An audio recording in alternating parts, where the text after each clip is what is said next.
Hey everybody, welcome back to the shop today.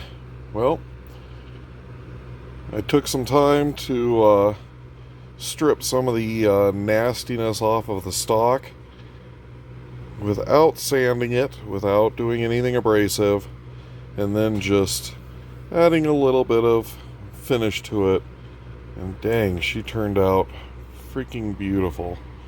There's a lot of character in this wood. There's a lot of battle scars, a lot of scrapes, a lot of scratches, but I think this looks absolutely beautiful.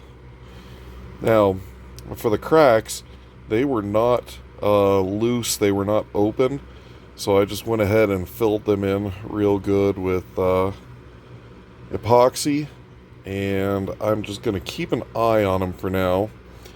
The giant African arm stamp is beautifully vivid on this, and there's even a serial number still stamped into the stock.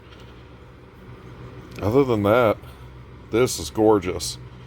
Now, a lot of the metal bits went through the parts washer and actually look to be in very, very good condition. So I'm going to reassemble, and let's just see what it looks like. I've boiled out the receiver, took the bolt apart, everything looks functional and fine. All the parts, here's the trigger group. They actually come out looking really, really good out of the parts washer. So I'm going to reassemble this, and let's just see what it looks like with the worn metal and the distressed wood. It might be really nice just like that, so let's take a look. Alright, so let's start by reassembling the bolt. The bolt is super simple to disassemble and reassemble. Basically, you've got your cocking handle on its own sleeve, slips over and indexes with the extractor right here. We got the firing pin, which is guided by these two grooves right here. And make sure that's fully seated. You've got your firing pin spring. You've got your, firing pin collar right there. And then compress the spring a little bit and thread the end cap onto the firing pin. Okay, there it started.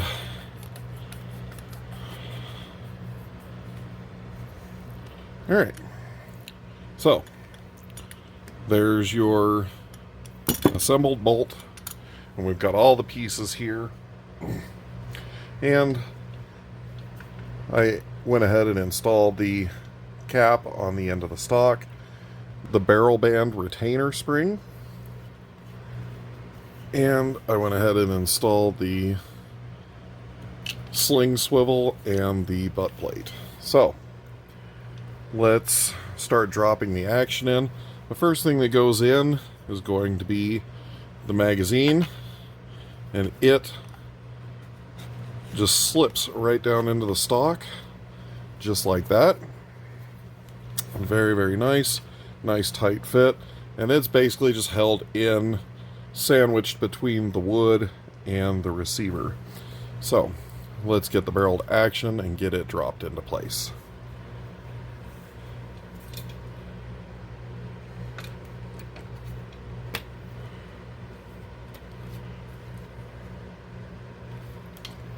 And it drops in just like that. No issue, no fuss. Now we roll it over. You're going to see the trigger guard drops in just like this. And these two screws are going to be what holds the receiver into the stock.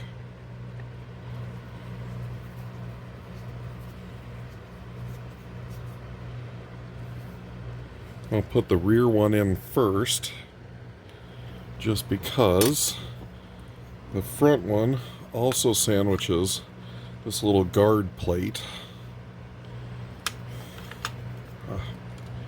Just like that. Screw in the hole.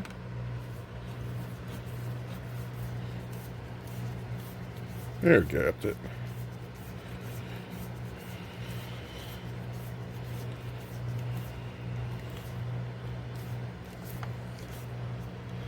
Let's leave those just a little bit loose for right now.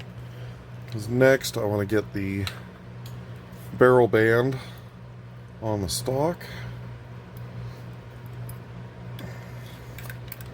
Let's just slip the barrel band down.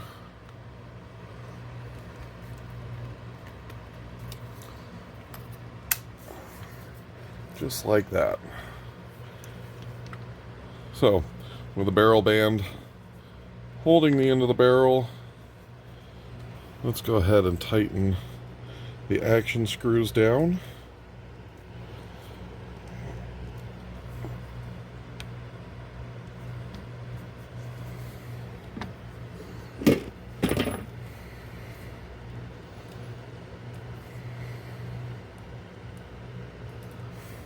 Alright. And that is pretty much everything except the bolt. So, let's install the bolt. Now, the bolt has a very unique bolt catch. I've not seen this before on other firearms, but if you look, there is a little key right here. And this safety switch right here has a little cutout about halfway up its travel, and the little key can open up.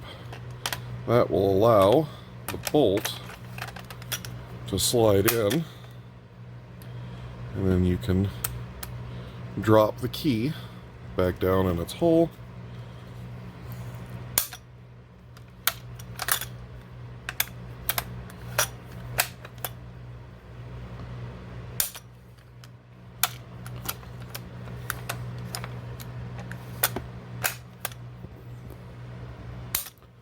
There we go. She's all back together.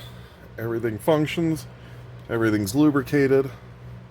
Pretty easy rifle to field strip and disassemble and clean and everything. Really fun. I'm going to see if I can get some ammo for this. I believe everything has to be made.